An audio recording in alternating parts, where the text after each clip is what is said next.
Hello guys, welcome to my YouTube channel. My name is Harjeet Kaur. हम कर रहे हैं Indian economy by Ramesh Singh. इसमें हमारा चैप्टर 8 एग्रीकल्चर चल रहा है, जिसमें आज हम डिस्कस करेंगे डब्ल्यूटीओ एंड एग्रीकल्चरल सब्सिडीज़, और इसके साथ ही साथ हम बॉक्सेस को भी डिस्कस करेंगे। बॉक्सेस कौन से? जो सब्सिडी से रिलेटेड बॉक्सेस है, जैसे रेड बॉक्स हो गया, ग्रीन बॉक्स हो गया, अम्बर बॉक्स हो गया, तो ये सारे बॉक्सेस हम डिस्कस करेंगे।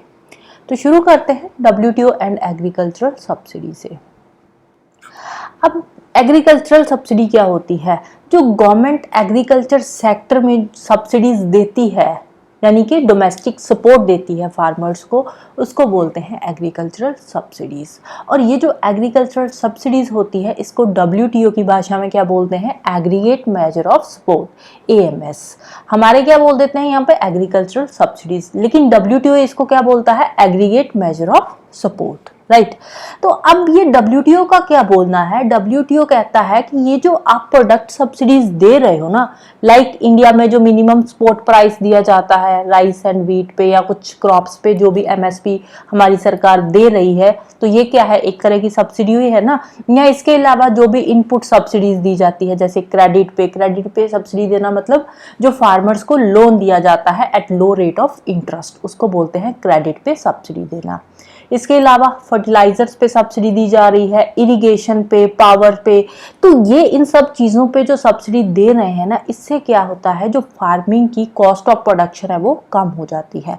और इससे वर्ल्ड मार्केट पे क्या इफेक्ट आता है? इससे जो वर्ल्ड ट्रेड है ना, वो पूरी तरह से डिस्टॉर्ट हो जाता है। वर्ल्ड ट्रेड जो है वो अच्छे से काम ही नहीं करता, वो डिस्टॉर्ट हो जाता है। डिस्टॉर्ट कैसे होता है? क्योंकि वर्ल्ड मार्केट में सब्सिडी मिलने की वजह से जो चीज़ें हैं ना, वो कम दामों पे बिकती है, तो जिसकी वजह से जो पूरे का पूरा वर्ल्ड ट्रेड है वो डिस्टॉर्ट हो जाता है। इसके लिए अब डब्ल्यूटीओ ने क्या किया? सब्सिडी पे लिमिट लगा दी। लिमिट कितनी लगाई? कि जितनी भी डेवलप्ड कंट्रीज है वो अपने एग्रीकल्चरल आउटपुट का, टोटल एग्रीकल्चरल आउटपुट का 5% सब्सिडीज दे सकती है। डेवलप्ड कंट्रीज कितनी दे सकती है? 5% सब्सिडी दे सकती है टोटल एग्रीकल्चरल आउटपुट का। और जो डेवलपिंग कंट्रीज है वो टोटल एग्रीकल्चरल आउटपुट का सिर्फ और सिर्फ 10% ही सब्सिडी दे सकती है, इससे ज्यादा वो सब्सिडी नहीं दे सकती, राइट। नेक्स्ट बात करते हैं बॉक्सेस की। अब डब्ल्यूटीओ की टर्मिनोलॉजी के अकॉर्डिंग ये जो सब्सिडीज दी जाती है ना एग्रीकल्चर सेक्टर में, इसको अलग अलग बॉक्सेस में डिवाइड किया गया है। बॉक्सेस में इसमें कुछ ज्यादा नहीं है, कोई बहुत ज्यादा रॉकेट साइंस नहीं है। इसमें क्या दिया है इन्होंने? डब्ल्यूटीओ ने अलग अलग ऐसे बॉक्सेस बना दिए हैं, राइट। और उस बॉक्सेस के अंदर जैसे एग्रीकल्चर में फर्टिलाइजर्स पे सब्सिडी दे रही है गवर्नमेंट, एमएसपी दे रही है, तो उसको एक बॉक्स के अंदर रख दिया, राइट। दूसरे बॉक्स के अंदर अलग सब्सिडी दे दी, तीसरे बॉक्स के अंदर अलग सब्सिडी, मतलब जो गवर्नमेंट सब्सिडीज दे रखी है, दे रही है, उसको 3 बॉक्सेस में डिवाइड कर दिया और उन 3 बॉक्सेस को इन्होंने अलग अलग रख दिया। जैसे कि ट्रैफिक लाइट्स होती है, सेम वैसे ही इन्होंने बॉक्सेस बना दिए। ग्रीन बॉक्स कर दिया, एक अम्बर बॉक्स है और एक है रेड बॉक्स।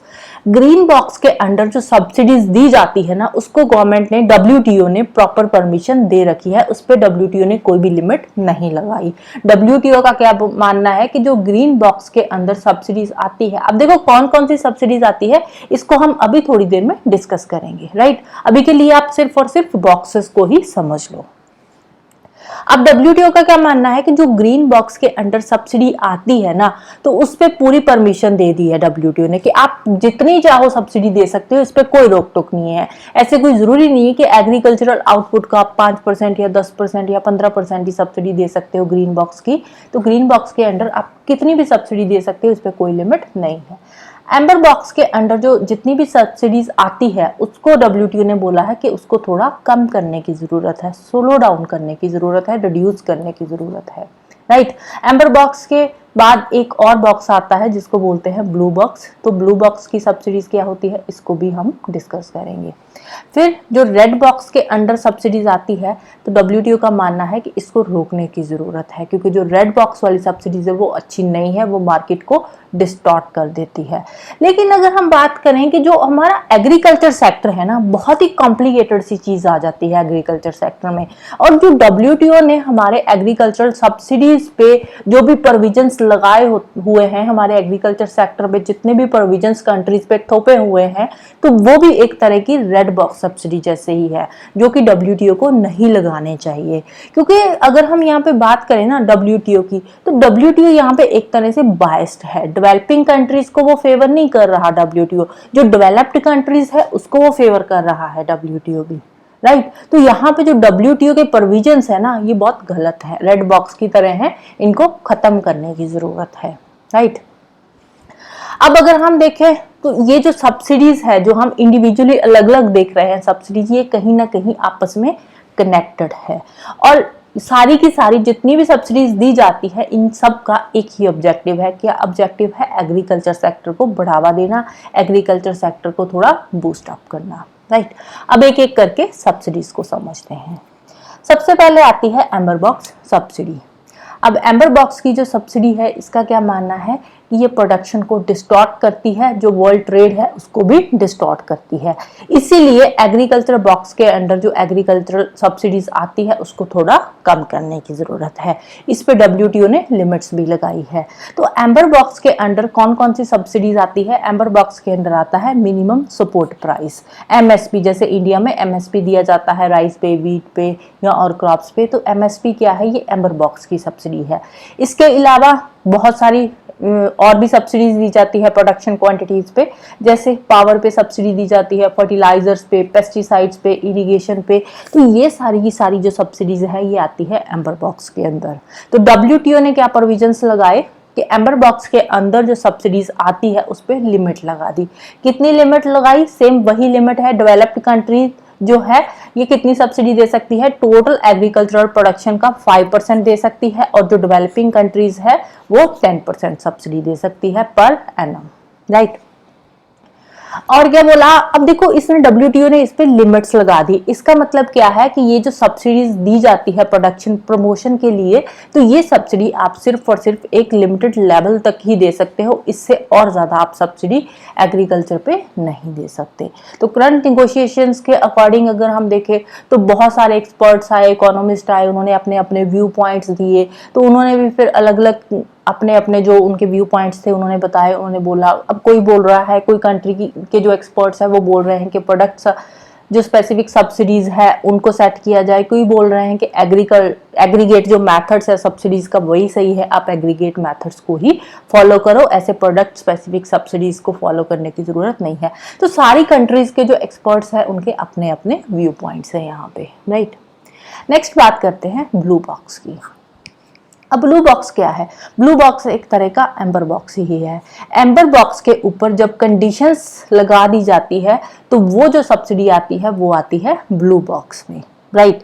तो ये कौन सी सब्सिडी है? ठीक है, अब देखो, placed in the blue box if it requires farmers to go for a certain production level। तो ब्लू बॉक्स के अंडर कौन सी सब्सिडी आएगी?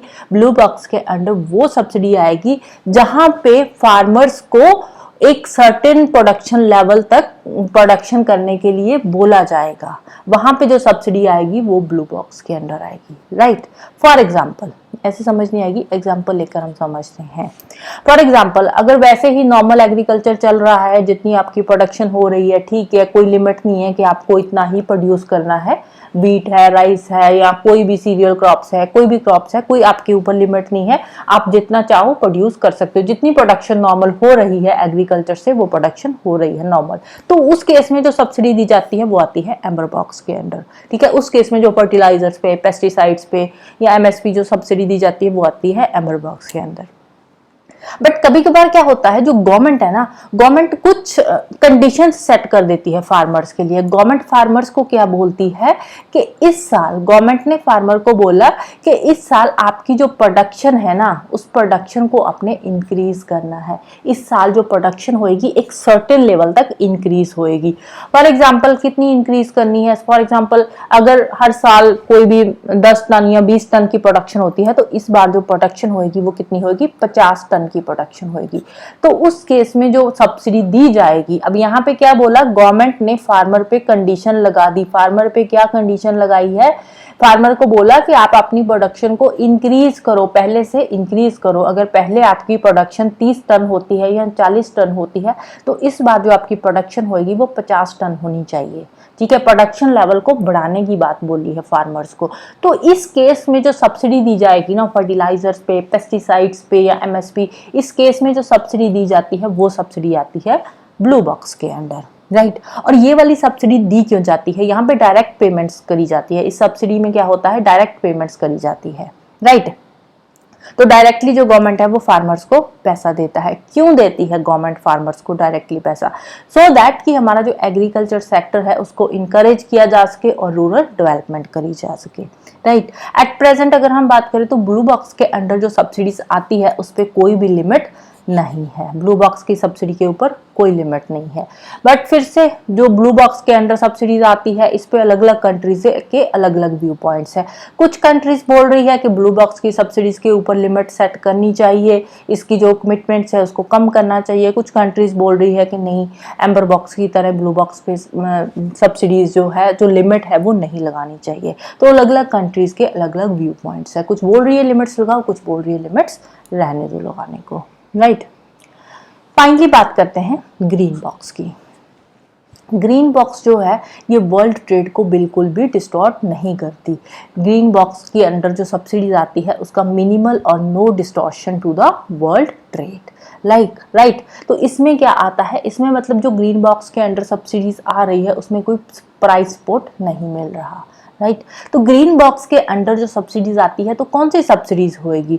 अब ग्रीन बॉक्स के अंडर जो सब्सिडीज आती है वो भी बेसिकली दी तो फार्मर्स को सपोर्ट करने के लिए ही जाती है ना। बट कौन सी सब्सिडीज आती है जो कि वर्ल्ड ट्रेड को डिस्टॉर्ट नहीं करती? फॉर एग्जांपल फूड सिक्योरिटी के लिए कंट्री में जो सरकार कोल्ड स्टोरेज बना रही है तो वो क्या है, उसके लिए सरकार पैसा निकाल रही है, सरकारी तो बना रही है ना कोल्ड स्टोरेज। लेकिन उन कोल्ड स्टोरेज में जो भी फूड ग्रेन्स जाएंगे किसके होंगे? वो फार्मर्स के ही तो प्रोड्यूस किए हुए हैं ना। तो फूड सिक्योरिटी के लिए जो हमारी सरकार कोल्ड स्टोरेज बना रही है तो वो जो सब्सिडी है वो किसके अंडर आती है? ग्रीन बॉक्स के अंडर आ जाती है। या फिर कोई पेस्ट कंट्रोल के लिए, डिसीज कंट्रोल के लिए कोई रिसर्च वर्क हो रहा है उसके लिए सरकार खर्चा कर रही है तो वो सब्सिडी ग्रीन बॉक्स के अंडर आएगी। या कोई सरकार फार्मर्स को डायरेक्ट पेमेंट्स दे रही है एग्रीकल्चर सेक्टर में, लाइक इनकम इंश्योरेंस के लिए, क्रॉप इंश्योरेंस के लिए, इन्वायरमेंटल प्रोटेक्शन के लिए, या किसी पर्टिकुलर रीजन में रीजनल डेवलपमेंट के लिए सरकार फार्मर्स को डायरेक्ट पैसा दे रही है तो वो सब्सिडी जो आएगी वो ग्रीन बॉक्स के अंडर आएगी। तो ये सारी जो सब्सिडीज है ये ग्रीन बॉक्स के अंडर आती है और ये वाली सब्सिडीज जो है वो वर्ल्ड ट्रेड को बिल्कुल भी डिस्टॉर्ट नहीं करती। एक तरह से ग्रीन बॉक्स की जो सब्सिडी है वो अलाउ करी हुई है कि ग्रीन बॉक्स की सब्सिडी आप दे सकते हो और इस पर कोई लिमिट भी नहीं है, कोई भी लिमिट नहीं है। आप जितनी चाहो गवर्नमेंट उतनी ही सब्सिडी ग्रीन बॉक्स के अंडर दे सकती है। मतलब कि जो ग्रीन बॉक्स के अंडर सब्सिडीज दी जाती है इससे क्या है, इससे प्रोडक्शन प्रमोट होती है, प्रोडक्शन प्रमोशन होता है। मतलब हमारी प्रोडक्शन भी बढ़ती है और वर्ल्ड ट्रेड भी डिस्टॉर्ट नहीं होता। इसीलिए ये वाला जो ग्रीन बॉक्स है ना इसको प्रोडक्शन न्यूट्रल बॉक्स भी बोला जाता है। बट एक्चुअल में अगर हम बात करें तो स्टोरी बिल्कुल डिफरेंट है। डिफरेंट कैसे है? अब देखो, जैसे मैंने पहले बताया कि जो WTO है ना वो थोड़ा बाइस्ड है, डेवलप्ड कंट्रीज को फेवर करता है, डेवलपिंग कंट्रीज के फेवर में बात वो बिल्कुल भी नहीं करता। तो यहाँ पे भी वही हो रहा है, जो ग्रीन बॉक्स के अंडर सब्सिडीज दी जाती है तो ये सब्सिडीज को कहीं ना कहीं अगर हम देखें तो जो डेवलप्ड कंट्रीज है ना वो एक्सप्लॉइट कर रहे हैं, राइट। वर्ल्ड ट्रेड को वो डिस्टॉर्ट कर रही है डेवलप्ड कंट्रीज। कैसे कर रही है? अब होता क्या है, डेवलपिंग कंट्रीज में इन्होंने बोल दिया कि जो सब्सिडी दी जाती है ग्रीन बॉक्स के अंडर उसके लिए जो हमारी सरकार है वो कोल्ड स्टोरेज बनाएगी या लोगों के वेलफेयर के लिए काम करेगी, इन्वायरमेंटल प्रोटेक्शन के लिए काम करेगी, जो एग्रीकल्चर सेक्टर में कुछ रिसर्च का काम हो रहा है। बट एक्चुअल में क्या होता है, जो डेवलप्ड कंट्रीज है ना वहाँ पे बहुत सारे प्रोग्राम्स चलाए जाते हैं और उन प्रोग्राम्स के थ्रू डायरेक्टली फार्मर्स को सब्सिडी दी जाती है। लाइक इनकम इंश्योरेंस के लिए फार्मर्स को सब्सिडी दी जाती है, इनकम सेफ्टी स्कीम्स के अंडर फार्मर्स को सब्सिडी दी जाती है, या किसी इन्वायरमेंटल प्रोटेक्शन के लिए फार्मर्स को सब्सिडी दी जाती है। बट होता क्या है, फार्मर्स क्या करते हैं, क्योंकि बहुत ही फ्लेक्सिबल सब्सिडी है ये, फार्मर्स क्या करते हैं इन्वायरमेंटल प्रोटेक्शन के नाम पे या एनिमल वेलफेयर के नाम पे वो सब्सिडीज ले लेते हैं। बट उस सब्सिडीज को यूज किस लिए करते हैं, वो उस सब्सिडी, अब ये डायरेक्ट सब्सिडी है, डायरेक्टली फार्मर्स के अकाउंट में पैसा ट्रांसफर किया जाता है। तो यहाँ पे क्या होता है, फार्मर सब्सिडी लेता है और उस सब्सिडी को यूज करता है फर्टिलाइजर्स के लिए, पेस्टिसाइड्स के लिए और एग्रीकल्चरल इनपुट्स के लिए वो फार्मर यूज करता है। तो इससे क्या होता है, इससे भी तो वर्ल्ड मार्केट डिस्टॉर्ट ही होती है ना, राइट। तो एक्चुअल में स्टोरी कुछ और है, दिखाया कुछ और जा रहा है ग्रीन बॉक्स में, राइट। नेक्स्ट बात करते हैं S&D बॉक्स की, सोशल एंड डेवलपमेंट बॉक्स। अब अभी तक हमने जो बॉक्सेस पढ़े वो सारे के सारे बहुत ही कंट्रोवर्शियल बॉक्सेस थे, हाईली कंट्रोवर्शियल। तो इसी के बीच में जो WTO है वो एक और बॉक्स लेकर आया, एक और बॉक्स के प्रोविजंस लेकर आया जिसका नाम है सोशल एंड डेवलपमेंट बॉक्स।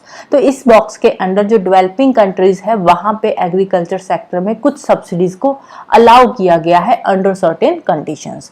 जैसे कि कोई भी जैसे डेवलपिंग कंट्री है वहां पे ह्यूमन डेवलपमेंट के बहुत सारे इश्यूज आते हैं, लाइक पॉवर्टी है, वहां पे सोशल वेलफेयर नहीं हो रहा ज्यादा, हेल्थ सेक्टर में कोई ज्यादा पर अच्छा काम नहीं हो रहा। तो वहां पे इन्होंने क्या बोला, WTO ने बोला कि आप सोशल एंड डेवलपमेंट बॉक्स के अंडर वहां पे आप पॉवर्टी अलिविएशन के लिए सब्सिडी दे सकते हो, मिनिमम सोशल वेलफेयर से रिलेटेड सब्सिडी दे सकते हो, हेल्थ सपोर्ट को लेकर सब्सिडी दे सकते हो। लेकिन हो क्या रहा है, अब यहाँ पे सब्सिडी वहां दी जा रही है जहां पे लोग बिलो पॉवर्टी लाइन रह रहे हैं। लेकिन यहाँ पे क्या हो रहा है, डेवलपिंग कंट्रीज में ये जो S&D बॉक्स के अंडर सब्सिडी दी जा रही है ना, ये बहुत ही कम दी जा रही है, 5% से भी कम सब्सिडी यहाँ पे जा रही है under social and development box, right. So this is all about today. बस थोड़ा सा टॉपिक रहता है बॉक्सेस वाला, तो नेक्स्ट वीडियो में हम वो भी खत्म कर देंगे। उसके बाद हम national food security act discuss करेंगे, राइट। तो जाने से पहले वीडियो को लाइक कर देना, शेयर कर देना और चैनल को सब्सक्राइब कर लेना। Thank you, bye bye and have a nice day.